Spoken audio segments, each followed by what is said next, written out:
কাছে কিংবা দূরে দেশে কিংবা প্রবাসে যে যেখান থেকে সরাসরি কর্ণফুলী উপজেলা টিভির চ্যানেলটি দেখছেন সবাইকে জানাই আসসালামু আলাইকুম ওয়া রাহমাতুল্লাহি ওয়া বারাকাতুহু। কর্ণফুলীর ফকিনিহাট রাস্তার মাথার যে বড় বিশাল বাজারটি দেখতে পাচ্ছেন, যদি আমরা একটু সামনের দিকে লক্ষ্য করে তাকাই, যে ব্যারিকেডটি আমরা দেখতে পাচ্ছি সেখানে কিন্তু ময়লার স্তূপে পরিণত হচ্ছে। ধীরে ধীরে কিন্তু এটা একটি ময়লার পাহাড়ে পরিণত হবে। যদি আপনি একটু লক্ষ্য করে যদি দেখেন, দেখতে পাচ্ছেন, আমি কর্ণফুলীর ছেলে হয়ে বলছি, এটি খুবই লজ্জাজনক, খুবই দুঃখজনক একটি বিষয়। আপনারা কি করেছেন এখানে?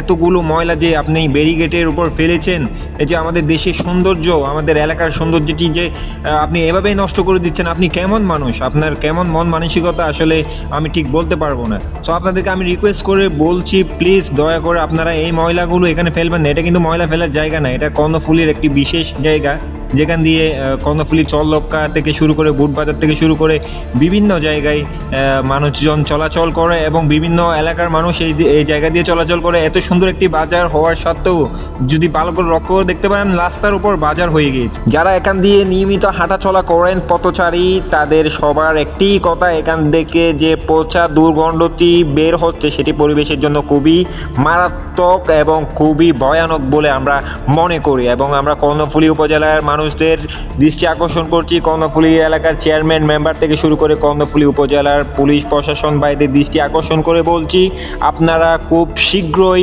আইনগত ব্যবস্থা নেবেন বলে আমরা মনে করি।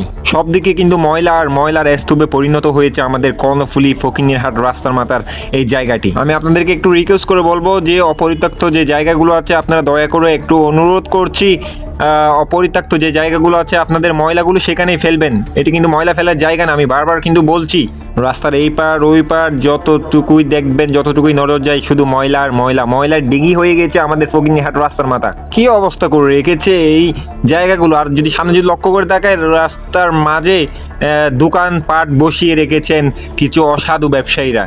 এই যে এটা কি ব্যবসা করার জায়গা? এটা কি চুলা রাখার জায়গা? আপনারাই বলেন। আমার একটি প্রশ্ন আপনাদের কাছেই থাকলো, আপনাদের কাছে আমি প্রশ্ন তুলে ধরলাম।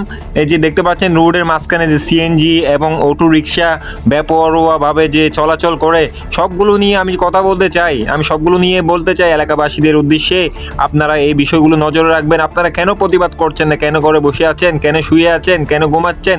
আপনাদেরকে আমি বারবার রিকোয়েস্ট করে বলছি, প্লিজ দয়া করে আপনারা এই বিষয়গুলো নজরে রাখবেন। আর যারা গাড়ি চালক আছে, যারা ড্রাইভার ভাইয়েরা আছে, আপনাদেরকেও আমি রিকোয়েস্ট করে বলছি আপনারা খুব সাবধানতার সাথে গাড়ি চালাবেন। তো আমি সবার কাছে রিকোয়েস্ট করছি, আজকের জন্য এখানেই বিদায় নিচ্ছি। আল্লাহ হাফেজ, আসসালামু আলাইকুম। সবাই ভালো থাকবেন, সুস্থ থাকবেন। ধন্যবাদ। আমার ভিডিওটি ভালো লাগলে শেয়ার করবেন।